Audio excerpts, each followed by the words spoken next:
Welcome back to the Dinar Chronicle, your trusted source for breaking financial intelligence, timely Iraqi dinar updates, and exclusive insights that matter to investors worldwide.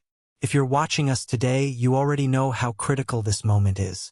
What we're about to reveal touches not only the Iraqi dinar but also the nation's broader financial structure, from oil salaries to parliamentary fiscal legislation, shaping the very core of Iraq's economic trajectory.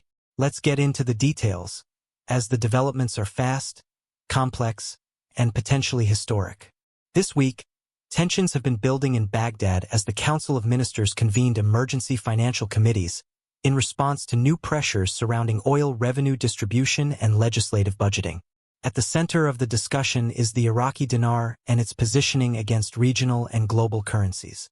According to our sources inside the Iraqi government and regional banking sector, the recent spike in oil production and slightly favorable Brent crude prices have created a short-term fiscal surplus, one that parliamentarians are pushing to leverage for civil salaries and dinar stability.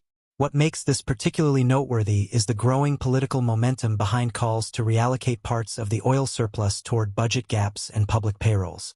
This includes overdue salary payments in Kurdistan, Basra, and key southern oil-rich provinces. Ministry of Finance officials, under mounting public pressure, are now weighing the implications of pegging future salary disbursements more directly to the performance of the dinar. While no formal legislation has been passed to that effect, drafts are in circulation that propose a variable oil-based payment model tied to international benchmarks. Central Bank of Iraq representatives were reportedly present in these discussions and raised concerns about inflationary pressure if oil-backed liquidity enters the market without parallel monetary controls.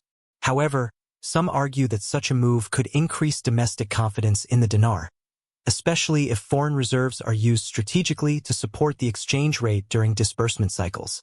This is particularly important in light of recent reports suggesting that certain Iraqi banks are again showing discrepancies between street market rates and the official CBI rate, a sign that confidence in the currency remains unstable. Meanwhile, international observers, including financial analysts linked to the IMF and World Bank, have been quietly tracking these movements. A recent confidential IMF memo, reviewed by the Dinar Chronicle, highlighted that Iraq's long-term economic reform plan hinges on improving transparency in oil revenue allocation and modernizing public sector compensation. The inclusion of dinar performance indicators in salary legislation would represent a significant, albeit risky, modernization step. But there's another layer to this evolving story. The Parliamentary Finance Committee is simultaneously debating a broader fiscal reform package, which includes proposals to revise Article 13 of the federal budget law. This article governs how oil sales revenue is divided between Baghdad and the Kurdistan regional government. As of this week, several Kurdish MPs are threatening a parliamentary boycott unless back payments and salary arrears are resolved. Baghdad's stance remains firm. Full audits and compliance verification must precede any disbursement. Yet the political calculus may shift if the dinar gains strength in the market, something a few lawmakers believe could justify accelerated fiscal relief. Adding to this dynamic, several financial watchdogs have sounded alarms about potential corruption within the state banking system. The Integrity Commission launched surprise audits across multiple branches of Rashid and Rafidane banks, with early findings suggesting irregularities in loan approvals and FX transactions. Sources close to the investigation say some of these irregularities may involve mispriced dinar conversions tied to import contracts. This could complicate any effort to stabilize the dinar if systemic issues within the banking network are not addressed simultaneously.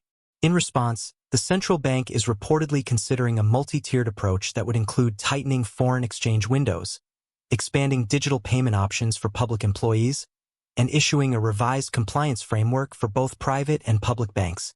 There is also chatter about reintroducing the official conversion channels policy that was suspended earlier this year, which would compel currency traders to use certified exchange pathways or face operational restrictions. But the most closely guarded conversations are happening behind closed doors, involving U.S. and Gulf-based advisors who are quietly guiding Iraq's monetary policy transition. Several sources tell us that discussions are underway to explore a gradual repegging of the dinar, not necessarily at a fixed rate but using a dynamic range model that would allow the CBI to adjust based on regional currency movements, oil performance, and macroeconomic stability indicators, the oil sector naturally plays a central role in this entire equation. As of this morning, Iraq's average daily crude production stands at 4.1 million barrels per day, with roughly 3.5 million exported, generating over $8 billion in monthly revenue. Yet the government remains hampered by inconsistent refining capacity and outdated pipeline infrastructure, which limits downstream earnings and increases reliance on oil spot markets. Economists say that unless Iraq can expand its value-added energy sectors, dinar appreciation will continue to face ceiling resistance due to limited diversification. Meanwhile, Iraqi citizens are watching all this unfold with growing skepticism. Protests in Nasiriyah and Karbala have reignited, with demonstrators calling for real currency reform and an end to what they see as fiscal favoritism. The anger isn't just about salaries, it's about fairness and the role of the dinar in shaping future opportunities. The middle class continues to erode under inflationary pressure, while elites are perceived to benefit from favorable dinar-dollar arbitrage through opaque banking channels. There are also growing fears about how international sanctions or regional instability could derail these plans. Iran's recent closure of key border trade routes and Turkey's renewed air campaigns in northern Iraq have heightened investor anxiety. Any deterioration in regional security would undoubtedly impact Iraq's financial outlook and delay key reforms. Foreign direct investment, which had shown signs of cautious revival earlier this year, is already slowing, according to data released by the Ministry of Planning. And still, behind the curtain, the broader financial legislation remains gridlocked. Prime Minister Sadani's cabinet has reportedly failed to push through several monetary reform bills, stymied by coalition infighting and deep resistance from entrenched economic interests. Without these reforms, experts warn, Iraq could face a deeper liquidity crisis within 6 to 9 months, especially if oil prices dip or external shocks hit the economy. So where does all this leave the Iraqi dinar? In a moment of delicate balance, the currency stands at a crossroad between artificial stability and organic market confidence. With oil revenues peaking and legislative reform in play, the next 90 days will be absolutely pivotal. If the government can pass the necessary laws, contain corruption, and enforce monetary discipline, the dinar could strengthen, possibly reaching a milestone revaluation threshold that has been the subject of speculation for years. However, if these measures stall, or if political tensions flare beyond control, the market could retreat into chaos. In that case, the dinar may remain trapped in a cycle of inflated street rates, sluggish institutional trust, and volatile investor sentiment. Analysts are calling this a make-or-break quarter for Iraqi financial reform, and we at the Dinar Chronicle are watching every signal, every leak, every motion in Parliament, and every rate shift from the CBI with extreme scrutiny.